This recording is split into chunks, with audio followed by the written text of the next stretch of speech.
So a couple of weeks ago, my dad and I continued in a great tradition that we've had for quite some time, really as far back as I can remember.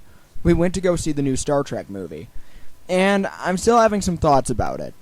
That said, this is going to be about a pretty major plot twist in the movie, so if you really don't want it spoiled for you, or, you haven't figured it out, although this one's pretty obvious, this is the right time to turn off the video. But check it out after you see the movie, 'cause you may be interested in what I have to say. Or not. Let's take a look. So, honestly speaking, I did enjoy this movie. I mean, much like the first Star Trek movie that J.J. Abrams did, it wasn't deep, it really wasn't that true to the spirit of the original Star Trek, but I still had fun with it. That said, I think there was a major misstep made in the villain. And that's right, Khan, as played by Benedict Cumberbatch. So some of you might be wondering, why Khan? 'Cause I still am. Well, let's face it, the original Star Trek II had Khan, but Khan Noonien Singh, as seen in that movie, was already an established character. He was from an episode called Space Seed, which was freaking awesome. Now, why are we bringing back an established character, really kind of retreading his story, when we created a new universe to do all sorts of new adventures? The thing about Khan is that, like I said, he's played by Benedict Cumberbatch. Some of you might know him from the TV series Sherlock. I'm 98% certain that is the entire reason why he got this part. Remember back in my Arrow video when I said archery is popular right now, so of course they choose an archery superhero for a TV show? It's the same kind of thing here. Sherlock's outrageously popular with, well, the demographic that's watching Star Trek and probably watching my show right now. That nerd populace is really into him. He has nerd cred, so of course they go for Sherlock. Now, we still have a pretty big problem here, though. Khan isn't Caucasian at all. Now, this is where it gets a little confusing, because in Space Seed it's mentioned that he's a Sikh, which would imply that he is Indian. But he was played by a Latino actor, the amazing and honestly unbeatable Ricardo Montalban. Ricardo Montalban played Khan as this very easy to sympathize with character. He was a dictator, a horrible warlord who's done all of these crimes against humanity, but you still want to sympathize with him to an extent, and that's what made him work as a character. You don't really get a lot of that from Cumberbatch. Let's look at it. Honestly speaking, Cumberbatch's villain could have been anyone.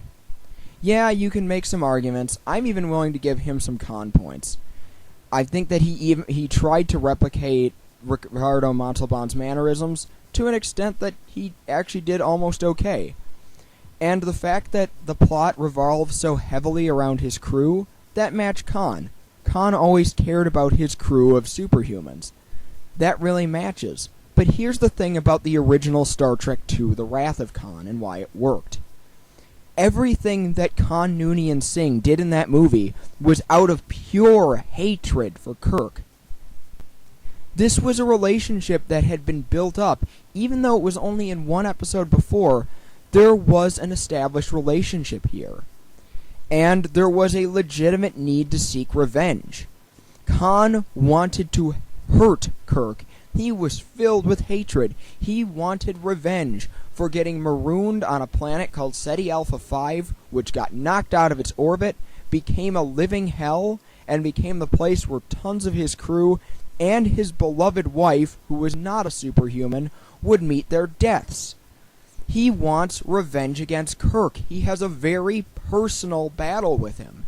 And all this is set up against Kirk's own inner struggle with trying to come to terms with mortality, especially when he knows he's getting old. There's a lot of really heavy themes in Star Trek II, The Wrath of Khan. And for years, the people producing Star Trek films have been trying to catch that lightning in a bottle again.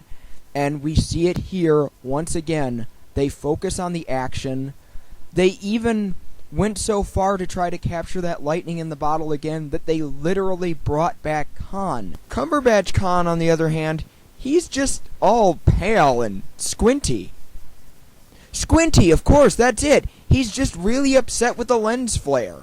Of course, that'd drive anyone to be insane and homicidal. Or maybe... Oh, when he crushes Admiral Marcus's head, he says you shouldn't have woke me up. No, it's not the lens flare. He's tired. When Khan gets groggy, he becomes Caucasian. And angrier than usual. Of course. Problem solved. That said, I still had fun with this. Maybe that makes me a hypocrite, but you know what? This was still an enjoyable film, and once you get past the fact that the villain, Khan, is kind of an entirely unnecessary piece of fan service, you might be able to enjoy the rest of the film, even if it's just because it's a fun, action-y sci-fi piece. Also, can we please stop having the pale British villain be escorted down long hallways by commandos so that they can be put in a transparent cage?